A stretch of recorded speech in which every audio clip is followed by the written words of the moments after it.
Alors, ce soir-ci, nous allons continuer dans la même lancée, méthode pour créer des contenus qui performent sur les réseaux sociaux. Visibilité, crédibilité et conversion. La suite. Donc, nous allons voir ce soir-ci les différents types de posts pour attirer vos prospects. Je rappelle que une fois que vous connaissez déjà votre cible, d'accord, vous avez pu connaître les douleurs, les difficultés, les problèmes, les désirs, les frustrations de votre cible. Le reste serait maintenant de communiquer, de parler pour le toucher, pour la toucher votre cible. Donc, c'est le moment au fait de savoir toucher votre cible en se basant sur ce que vous avez retenu d'elle, c'est-à-dire ces difficultés, ces douleurs, ces choses. Donc, l'exercice de la dernière fois, c'est un truc très indispensable pour pouvoir continuer. Pour celles-là qui n'ont pas encore fait cela, je vous de faire encore de le faire.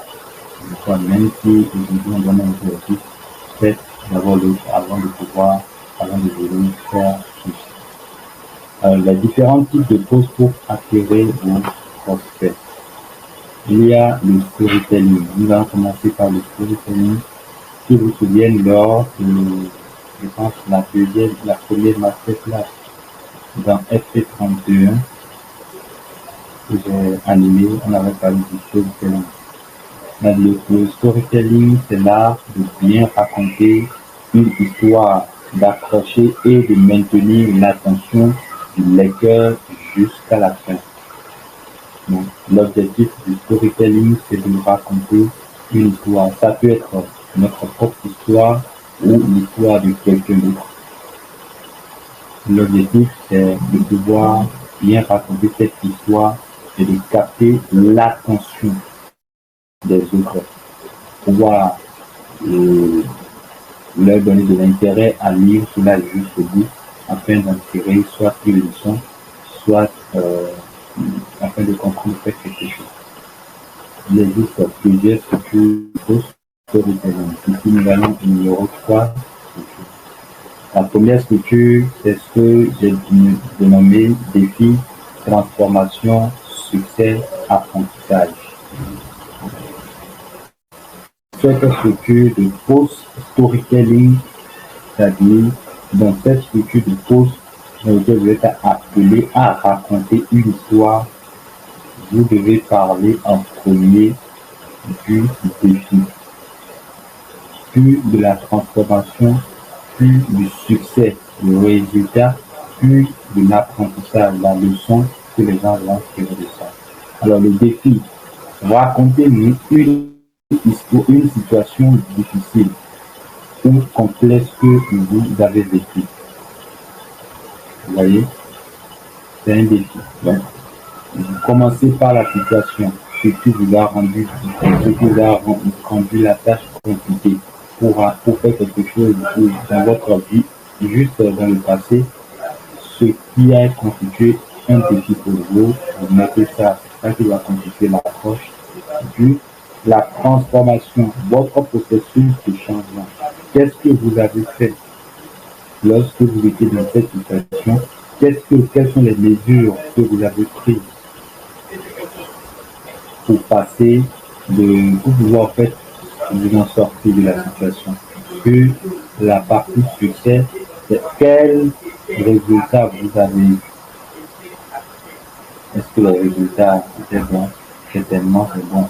Donc, vous exprimez les résultats que vous avez eus, puis après vous donnez une leçon, un apprentissage, une leçon tirée de cette expérience que vous avez vécue, de cette leçon que les gens vont garder. Donc l'objectif de cette structure, c'est vraiment de raconter une histoire pour impacter la vie des gens. Pour par exemple des gens qui en ce moment sont en train de vivre cette situation que vous avez vécue il y a un mois, il y a 2 mois, il y a 1 an, il y a 5 ans, ainsi de suite. Et lorsque ceux-là vont lire ce post, ils vont se dire, mais c'est la même chose que je suis en train de traverser. Et c'est là qu'on crée des liens. C'est là ils vont se dire, ah, je veux m'abonner à telle personne, parce que cette personne a vécu la même chose que moi. Je prends l'exemple du chômage, par exemple. L'exemple du chômage où le monsieur a étudié peut-être le droit à l'université, et puis après la licence ou le master, il n'a pas pu trouver un travail. Il a raconté comment cela a été un défi pour lui, comment il galérait ainsi de suite. Et puis, subitement, une idée lui est venue de lancer son propre business ou quelque chose. Et puis, il raconte tout ça. Et aujourd'hui, voilà, il n'est plus touché, il n'est plus étudiant touché, mais il est quand même quelque part où ça va bien. La leçon à tirer, il donne la leçon, ne pas rester à attendre euh, que les choses tombent du ciel. Forcément, quand quelqu'un qui sera en train de vivre cette situation absolument, quand la personne va lire ce post, quand la personne va vouloir en fait se rapprocher un peu plus de celui qui a écrit ce post. Pourquoi? Parce que ce dernier est en train de vivre la même situation que le corps il y a peut-être quelques mois en arrière. Donc voilà un peu l'objectif de cette structure. Et je vais prendre ici un exemple de post. Défi, après plusieurs mois de travail, mon premier produit digital a fait un flop total. J'avais investi du temps et de l'argent pour rien. Ça, c'est une difficulté, c'est un défi, c'est un problème que j'ai soulevé. Et c'était vrai, c'est-à-dire c'est une histoire que je vais raconter. Et pas l'histoire de quelqu'un d'autre, ma propre histoire. La transformation. Au lieu d'abandonner, j'ai demandé des feedbacks. J'ai découvert que mon produit n'était pas aligné avec les besoins réels de ma cible. J'ai retravaillé mon offre. Donc ça, c'est le processus de transformation.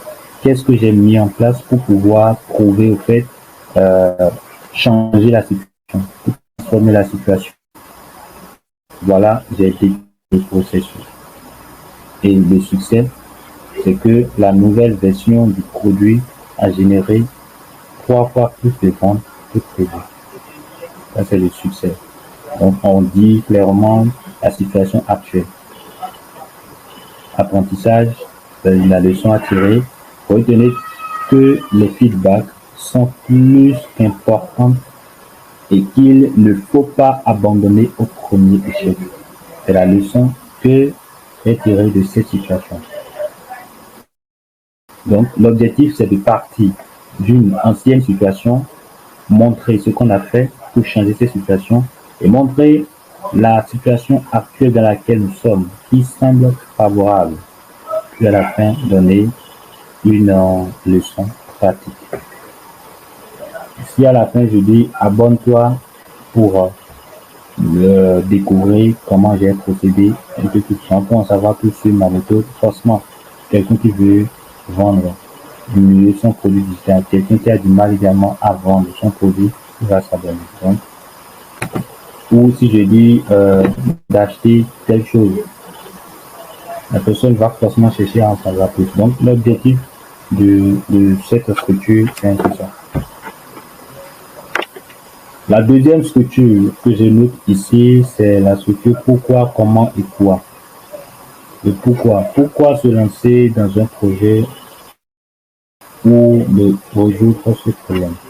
Bon, c'est comment ça se voit, hein. Pourquoi, comment et quoi. Le pourquoi, c'est tout simplement, on soulève un problème.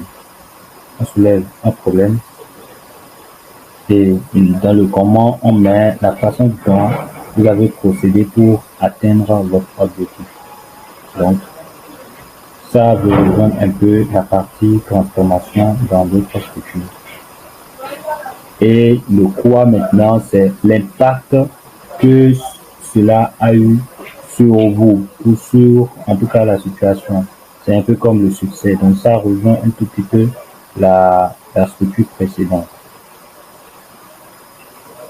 Donc, c'est presque la même chose. On n'a pas besoin de passer du temps. Donc, je prends un exemple ici. Le pourquoi j'ai décidé de tout plaquer pour faire 20 ans et j'explique pourquoi. D'accord? Donc, on dit une situation, ou bien on démontre une décision, on parle d'une décision, puis de cette décision, on explique pourquoi j'ai pris cette décision, mais pourquoi j'ai fait ci, ainsi de suite. Ça, c'est le pourquoi. Donc, le pourquoi, clairement, je me sentais limité par 30 ans. Je rêvais de travailler dans des projets dans lesquels je voulais vraiment investir. On dit un truc, une décision, puis on met le pourquoi. Le comment maintenant, j'ai mis toutes mes économies dans ce projet et je me suis formé intensivement.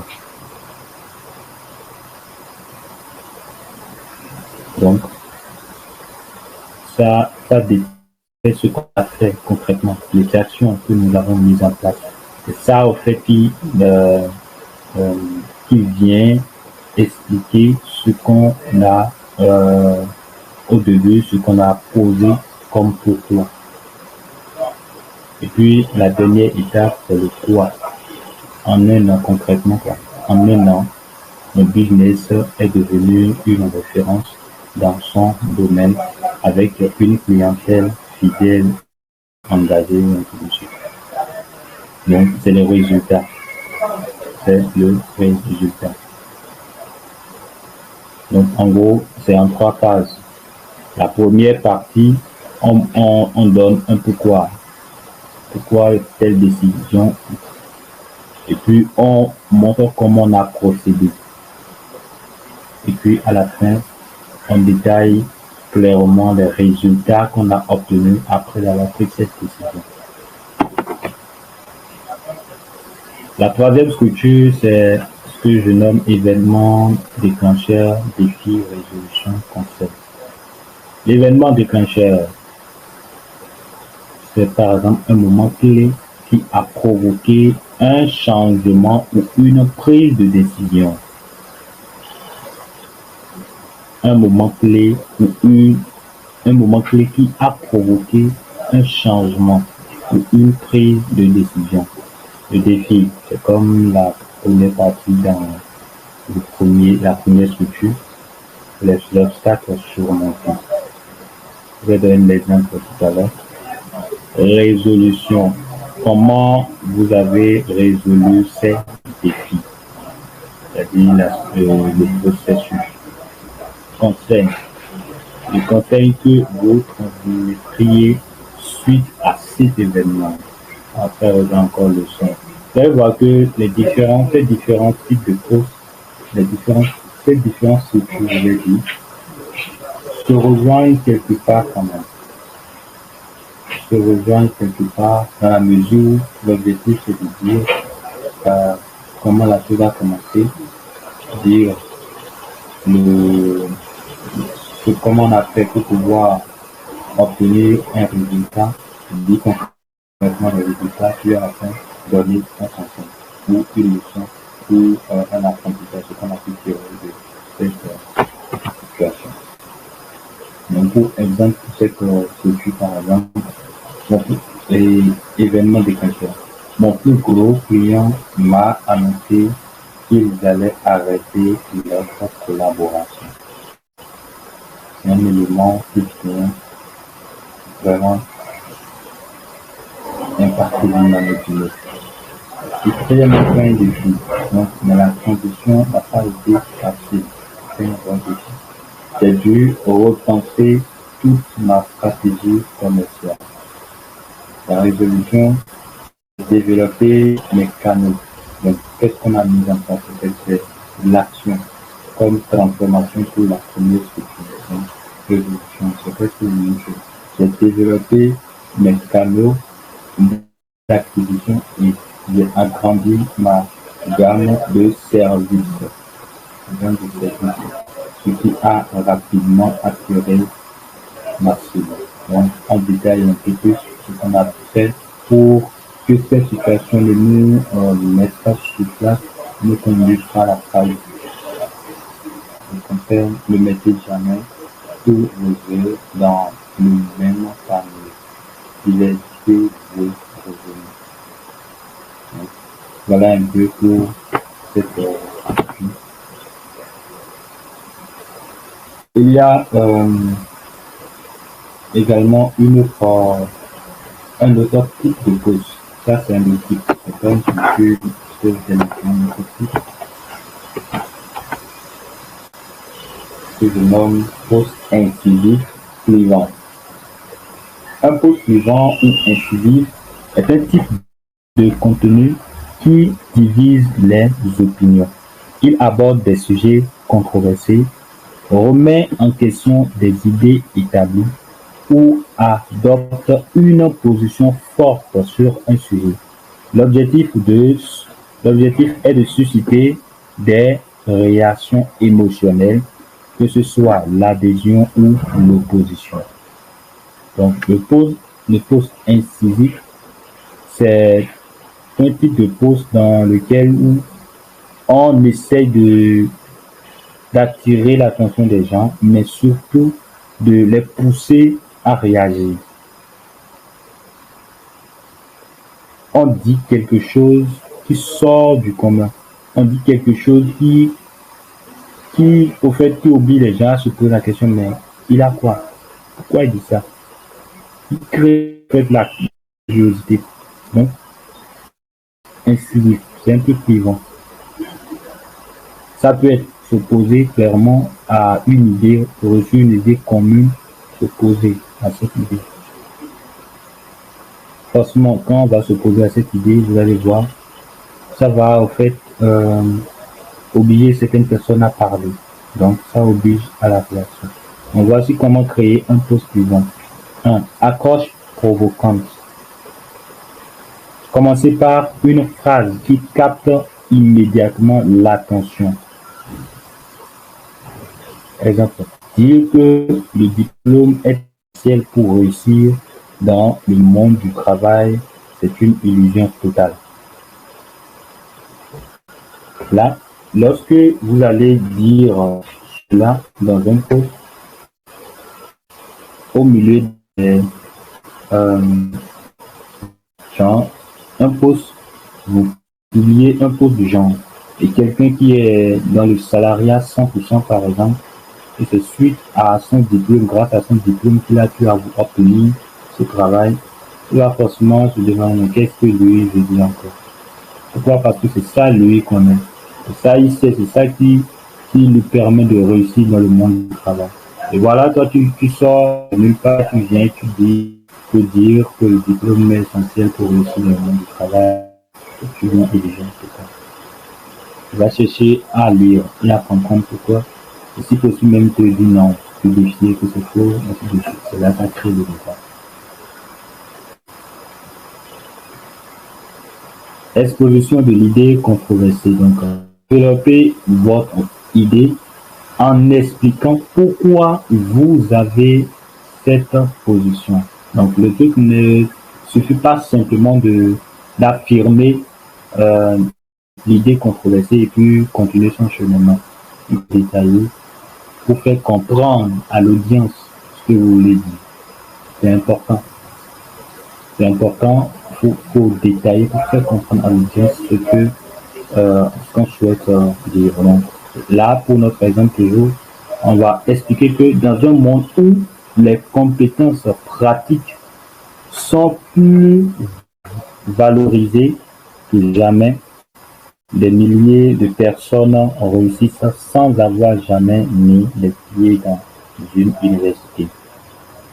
Ça, par exemple, c'est un argument, c'est un exemple donné pour l'explication donnée pour moi, pour faire comprendre aux gens votre affirmation de tout à l'heure. Donc, Ceux-là qui contestent uniquement sur les compétences qu'ils ont prises à l'école, là, ils vont commencer par comprendre que, il n'y a pas que ça. Il y a aussi les compétences pratiques qui peuvent les aider à vivre dans le monde du travail. Et lorsque cela est bien détaillé, bien expliqué, si à la fin vous êtes coach de travail, je pense, et vous lancez un programme de coaching, ou bien un appel gratuit, ou bien vous avez un e-book, vous avez une formation que vous mettez à disposition des gens suite à ce cours, les gens vont vouloir apprendre de vous pour réussir à réussir, excusez-moi de la pathologie, réussir dans le monde professionnel sans forcément se baser sur les compétences acquises à l'université, c'est-à-dire le diplôme. Pourquoi? Parce que vous avez montré que cela est possible. Donc, ils voudront passer par vous pour réussir. Donc, toujours dans ce type de poste, on va aborder la partie défis et incitation à réagir. Ici, vous pouvez défier directement les croyances de vos lecteurs ou les inciter à réfléchir différemment. Donc là, par exemple, on va toujours dans notre exemple, on va dire alors, pourquoi continue-t-on à glorifier le diplôme alors que l'expérience et les compétences rapportent bien plus? Qu'en pensez-vous? Oui, on pose une question pour pousser les gens à maintenant dire ce qu'ils pensent, pour les obliger à répondre, pour les obliger à réfléchir autrement. Donc l'objectif de ce type de pause, ce n'est pas de raconter une histoire, ce n'est pas non plus de partager ses valeurs, ce qu'on connaît, non, c'est pas ça. Mais d'aborder un sujet et montrer que non, on peut comprendre ceci autrement. Et pas de n'importe quoi quand même. Pas dire de n'importe quoi. Pas dire de n'importe quoi, mais un truc plus ou moins quand même logique et clair à comprendre. Donc, à la fin, on lance un appel. Donc, terminé par un appel à l'action claire. Ici, par exemple, on peut dire partager vos pensées ci-dessous. Ou envoyez-moi un message privé, ainsi de suite, si vous pensez que l'avenir du travail est en train de changer. Ça, c'est un exemple. On peut trouver pas mal de CPA, pas mal d'appels à l'action, call to action. Donc voilà un peu ce type de poste. Le troisième type de poste, c'est le poste partage de valeurs. L'objectif est d'informer, d'inspirer ou d'aider votre audience en leur offrant des conseils, des astuces ou des connaissances utiles. Ça, tel que le nom le dit, partage de valeurs. L'objectif, c'est de partager ce que vous connaissez dans votre niche, ce que vous savez faire, ce que vous savez de votre niche. Partagez gratuitement des astuces, des conseils pour pouvoir réussir dans votre domaine.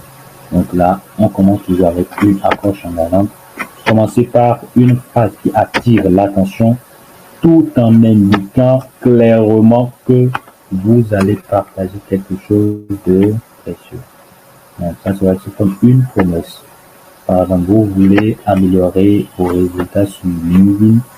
Voici une technique simple qui pourrait tout changer. Donc, on pose une question qui semble représenter le désir, le souhait de la cible de notre lecteur. Un exemple là. Et puis, on donne on fait une promesse. On peut ne pas poser une question et dire directement voici 3 astuces pour une chose. Voici combien de temps pour combien de temps. Ou certainement sur YouTube, vous entendez souvent Instagram, TikTok, ainsi de suite. Donc, ce sont des choses qui permettent de captiver l'attention des gens.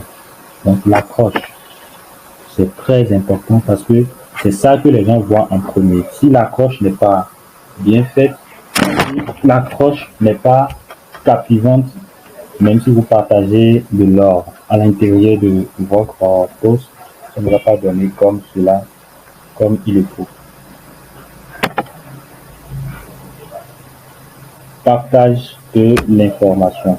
Ici, vous allez entrer directement dans le vif du sujet en partageant l'information ou l'astuce que vous avez à offrir. Donc, tel que vous avez fait une promesse pour vos feux, voici 3 ou bien 4, voici X astuces pour Y chose, pour faire Y chose. C'est le moment de partager véritablement cette astuce. Donc, cela veut dire que on ne va pas se lever simplement et dire voici 3 astuces pour prendre plus de poids, alors qu'on ne connaît même pas les astuces et après on va commencer par raconter autre chose. Là, c'est pas ça. On capte l'attention des gens, on les accroche, mais surtout on leur donne ce qu'on a promis. Mise en contexte et bénéfices. Expliquez pourquoi cette information est importante et comment elle peut bénéficier directement à votre audience. Donc, une fois que vous partagez l'information, bon, franchement, tout le monde ne sait pas, ne connaît pas son utilité. Qu'est-ce que je vais faire? Je vais faire le montage vidéo moi-même. Si je connais moi-même le montage vidéo, ça va me servir. Alors que l'accroche, on a dit voici 3 astuces pour, mais voici 3 outils pour monter efficacement une vidéo. On a donné les trois outils, 4 cordes, ainsi de suite, on a donné l'outil.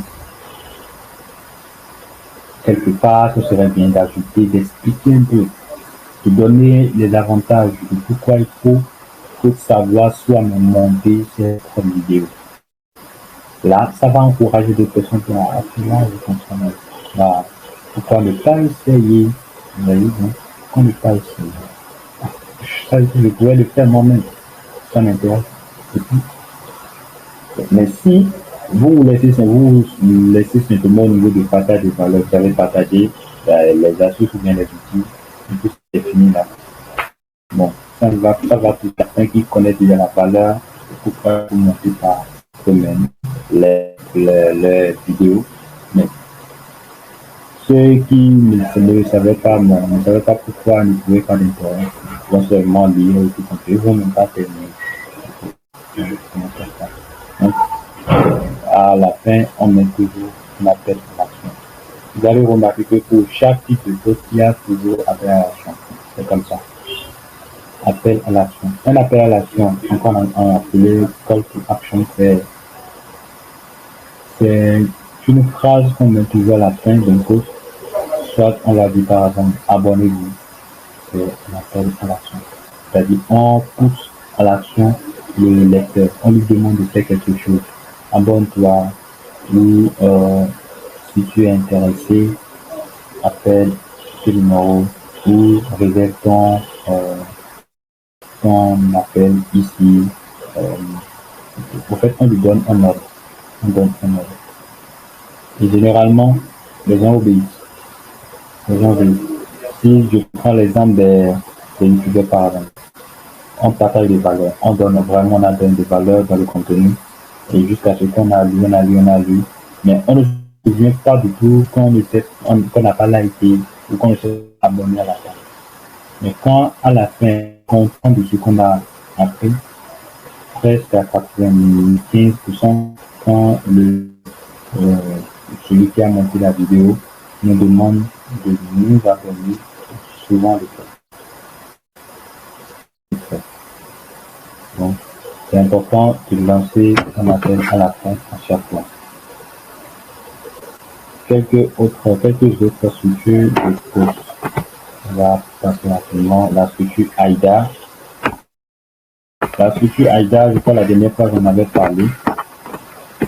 La dernière fois, j'avais parlé de la structure AIDA, attention, intérêt, défi, action. Et cette structure est conçue pour capter l'attention, susciter l'intérêt, créer un désir et inciter à l'action. Donc c'est un modèle parfait pour les posts qui visent à promouvoir un service. Un produit là, c'est carrément la vente. Ça, c'est clair. Vous allez comprendre que On a commencé avec le post storytelling, qui n'est pas immédiatement pour la vente, mais pour raconter son histoire, raconter l'histoire de quelqu'un, raconter quand même une histoire. C'est l'objectif du post storytelling. Toutefois, on peut vendre à la fin. Comme je l'ai dit, on raconte une histoire qui touche quelqu'un qui vit cette situation, que la solution qui nous a permis de nous en sortir de cette situation, on met cette solution à la portée du lecteur. Gratuit comme payant, il va essayer de payer. Si vraiment il vit cette situation, il souhaite s'en sortir. Puis après, on a parlé du post suivant, qui n'est pas immédiatement pour vendre. Mais aussi on peut vendre à la fin, tout dépend du CPA qu'on met à la fin. On a parlé également du post partage de valeur. Là, on partage gratuitement ce qu'on connaît dans notre domaine, de notre niche, ainsi de suite. À la fin également, on peut toujours parler du sort à vendre. Mais ici, on veut parler de structure AIDA. C'est vrai que on peut en faire d'autres choses, mais c'est beaucoup plus intéressant quand il s'agit de vendre. Donc là, par exemple, avec l'attention, on commence toujours par une phrase qui captive immédiatement l'attention de notre lecteur, de notre audience. Donc cela peut être une question intelligente, une affirmation relative dessus, ou un fait surprenant. Donc l'objectif est d'amener le lecteur à vouloir en savoir plus. Par exemple, vous saviez que 70% des professionnels négligent une technique simple qui pourrait tripler leur productivité. On a parlé de chiffres, 70%. Là, c'est des choses clés à retenir. On va revenir dessus. Sur les accroches, c'est très important. Parce que les accroches, c'est ça qui nous permet au fait de capter l'attention du lecteur. Rappelez-vous que sur Internet, les gens n'ont que maximum 3 secondes. 3 secondes d'attention. 3 secondes. Si au bout de 3 secondes, la chose n'intéresse pas, il défile, il passe vers autre chose. Donc, nous devons créer une accroche qui, dans les 3 secondes, arrive à le captiver. Sûrement.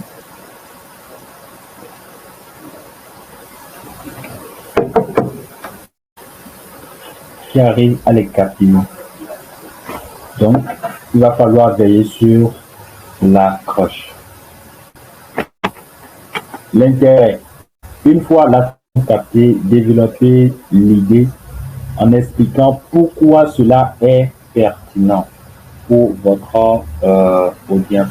Donc, en détail, c'est toujours détail expliqué, de sorte à créer de l'intérêt, que le lecteur puisse se sentir ce qu'il est en train de dire, c'est quand même pertinent.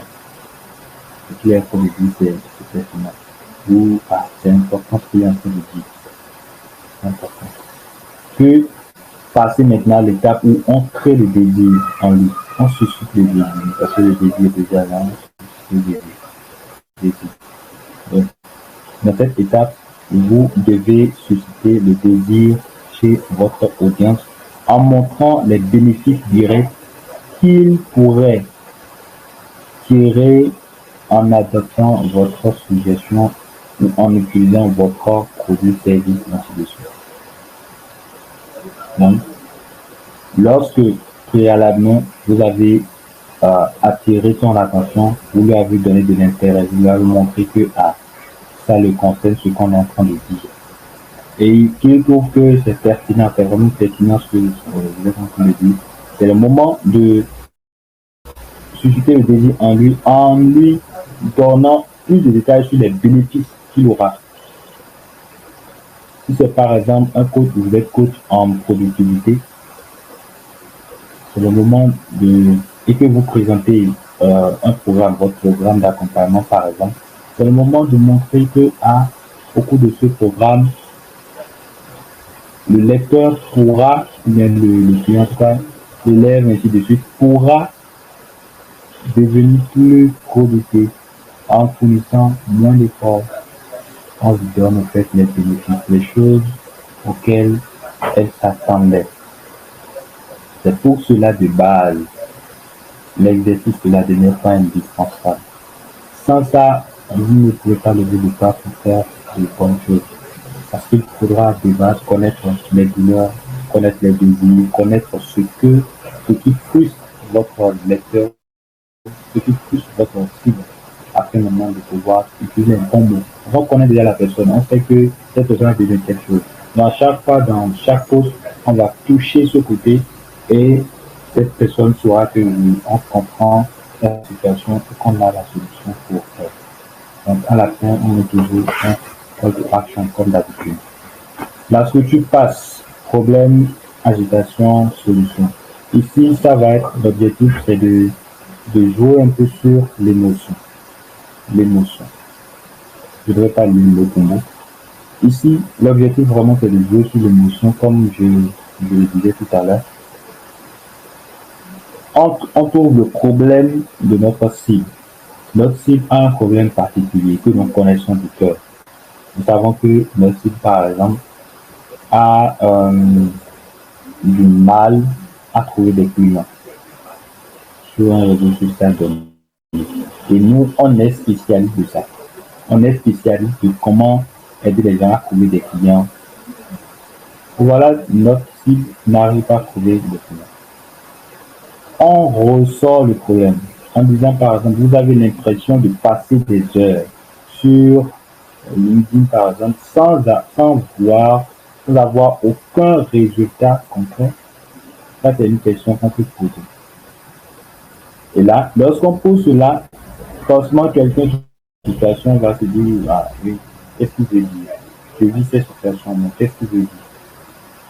Et puis, au lieu de lui donner solution immédiatement, de lui dire, fais ci, on rappuie, on agite la situation, on amplifie au fait la douleur, on remue le couteau dans la peau. Si la personne n'arrive pas à trouver des clients, malgré qu'elle passe plus de 4 à 5 heures sur le réseau social par jour, on va appuyer, aggraver la situation et lui montrer que c'est très grave. Comment il peut passer 5 heures sur un réseau social sans pouvoir obtenir à la fin du mois un client même pour pouvoir payer ses factures, ainsi de suite. On lui montre comment c'est difficile. Là, en même temps, il comprend que oui, on a compris sa situation. Celui-ci comprend ma situation. Donc l'objectif de cette structure, c'est vraiment de remuer le couteau dans la peau, tout simplement. Remuer, pour que ça fasse encore plus mal, que la personne se souvienne des douleurs, comprenne que vraiment ce que je suis en train de traverser, c'est pas la peine. C'est pas à la fin de cette phase que le lecteur peut dire comment je fais. C'est indispensable. Donc, si vraiment on arrive à comprendre les douleurs de notre cible, c'est possible de pouvoir créer cette douleur ainsi de suite. Maintenant, la dernière étape pour cette structure, c'est tout simplement de donner une autre solution, apaiser maintenant notre lecteur, de dire que oui, nous avons la solution, de pas s'inquiéter, voici la solution, ainsi de suite. Il dit clairement ce que la personne pourra faire pour trouver cette solution. L'objectif n'est pas de susciter de rappeler les douleurs, de rappeler comment la situation fait mal, tout simplement pour les personnels. À la fin, lui donner de l'eau à boire, lui donner vraiment quelque chose pour apaiser. Et cette chose, c'est tout simplement notre solution.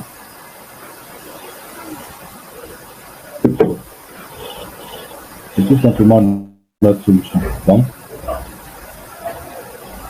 en résumé, voilà la structure passe, problème, agitation et solution. Donc, voilà, c'est quelques structures. Ça semble un peu long, je pense que je vais m'attendre parce que c'est beaucoup de choses à la fois. Beaucoup de choses. On pourrait tout simplement ce soir prendre le temps de parler uniquement storytelling, de storytelling ainsi de suite. Mais ne vous inquiétez pas, la semaine prochaine, le mardi prochain et le mercredi dimanche prochain pour la séance, la masterclass prochaine, ce sera un autre professionnel qui viendra, un ghostwriter. Un ghostwriter qui viendra pour vous expliquer clairement comment on écrit un post, une publication, faire quand même. Quand je parle de post, ça va de même pour les vidéos ainsi de suite. Parce que avant de monter la vidéo, il y a des scripts qu'on suit. Donc, pour rédiger un script impactant, rédiger un post impactant, il y a des choses à connaître, des choses à connaître. Donc, ce ghostwriter viendra le mercredi prochain pour vous en parler et vous apprendre étape par étape comment pouvoir le faire. Donc, je vous invite vraiment à être là le mercredi prochain. Avant de terminer, avant de prendre vos questions ainsi de suite, l'exercice du jour. Rédige un post storytelling et un autre pour partager des valeurs. Donc, deux types de posts. Un post storytelling de ton choix et un autre post de partage de valeurs.